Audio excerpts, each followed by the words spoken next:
Do you want to play again? Those words hovered in front of me, just a meter above the ground. Below them floated 2 more words.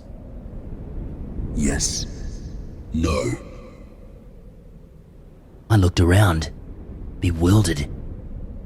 But there was nothing else there. The only thing surrounding me was an endless, blazing white. What was this? Where was I? I read the question once more. Then, out of sheer instinct, not knowing why myself, I reached out and I touched the word yes.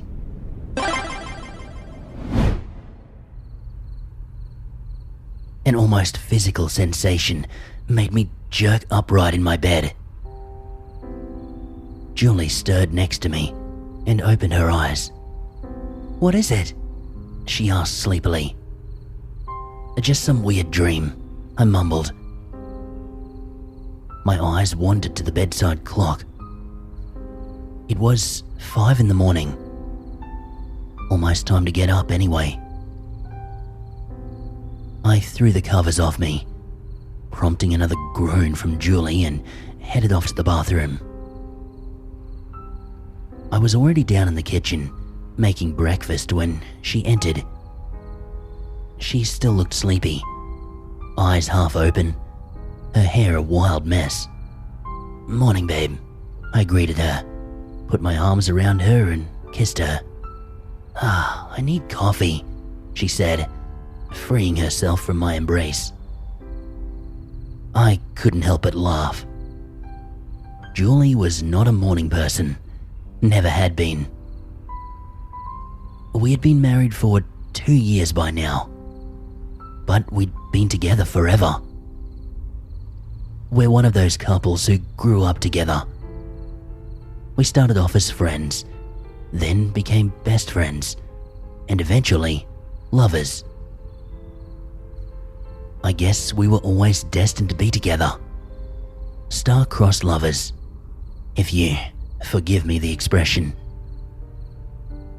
Now, I'd like to tell you that we were the perfect couple. One that never fights and whose every day is a dream come true. But we weren't. To be frank, I don't think those couples even exist. No, we were like every other couple out there. We had good days and we had bad days. Today should be one of the latter.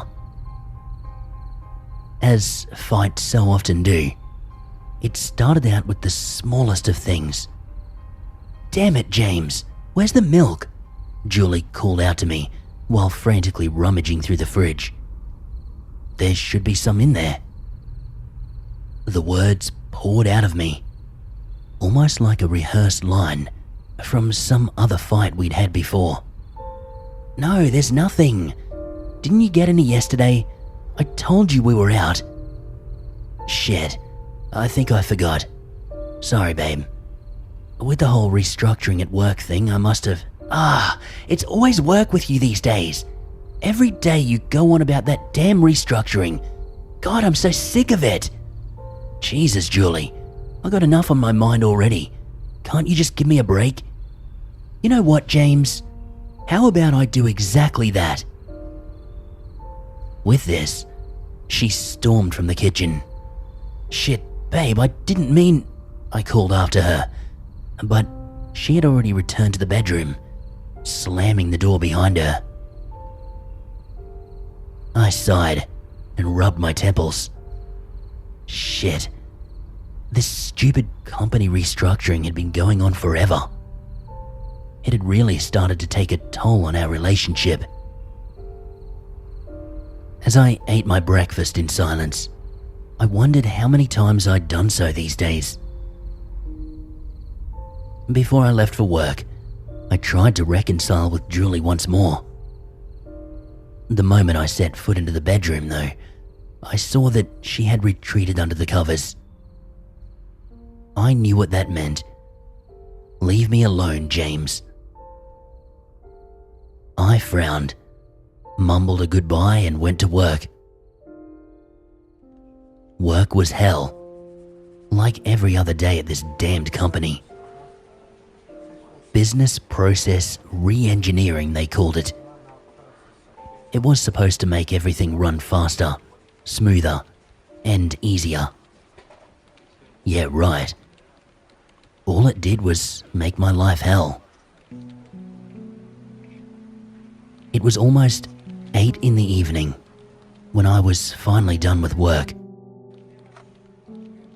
Between similarly unlucky office drones, I shuffled towards the bus station in front of the office complex.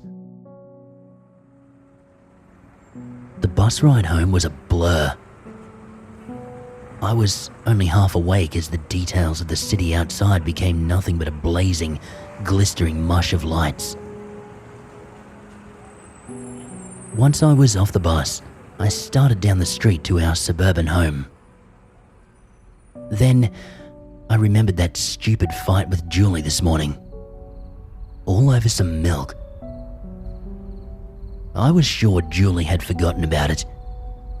Hell, she had probably gone and gotten some milk herself. Either way, I decided to take a small detour to the grocery store. If she had already bought some, at least we'd have something to laugh about. God knows, things like this were a common theme by now.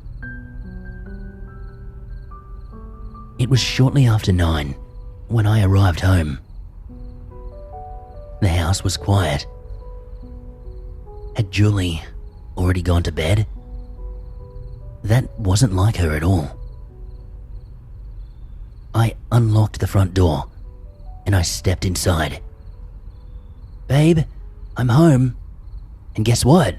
I've got milk. I got no answer, but I heard something coming from the hallway.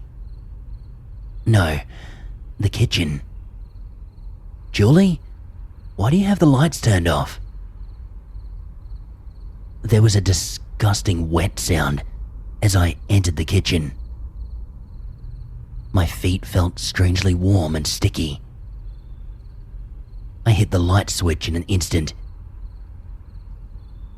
That's when time froze. The world around me stopped, and a shocked gasp that escaped my throat went on for an eternity.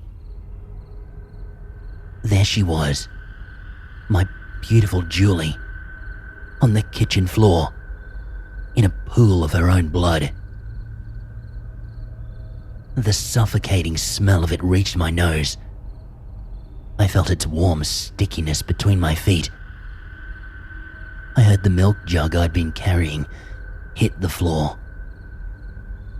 And I saw the figure, dressed in all black, that ran into me before rushing out the front door. When this long second finally came to an end, I was with her. I called out her name and I looked for a reaction, but the only thing was the blood still gushing from the 2 deep stabs in her abdomen. Why did I not leave work early? Why did I have to get that stupid milk? And why had we fought over something so goddamn meaningless? With a shivering hand, I reached out for her. The moment I touched her, I felt an almost physical sensation that made me jerk upright. Images invaded my mind, pouring in like an endless torrent. Images of this very same moment. Me, standing over her lifeless body in the kitchen. Then other, different ones. Julie's lifeless body in the passenger seat of my car after an accident. I saw her suffocating, burning to death, being run over by a car. So many horrible visions of her death. No, I realized not visions, memories. There were dozens of them. Hundreds. It was an endless ocean consisting of nothing but pain and regret. I fell to the ground and I wept, not because my wife had died, because my wife had died again. It was only then that I felt the stinging pain on the left side of my body. I should have been surprised about the knife stuck below my ribs, but I wasn't. This was just how it had happened so many other times before. I knew I should call for help. There was still time. I took out my phone, but then I remembered the dream from this morning. The blazing white, the question, the options, and I realized I had done it so many times before. Countless times. And I realized too that there was another option. Dying right here next to Julie. Because then I'd go back to that place and I'd get another chance to save her. Yet, I had to change things. There was something I hadn't done before. My fingers moved over the phone, almost by muscle memory, as I typed this story out. It wasn't there. I hadn't done this before, had I? Maybe, just maybe, this would help make me remember when I would wake up again. My shirt was wet and sticky, my body cold, and my vision was starting to blur. But now, as my finger hovered over the post button, I couldn't help but chuckle. Of course, what a farce this all is. Laying here, dying next to Julie, I remembered. I've been posting this exact same story every single day. It doesn't even matter anymore. It won't be long. Soon, I'll be back here again. And I know, without a doubt, that I'll pick the same option as I did so many times before. Yes,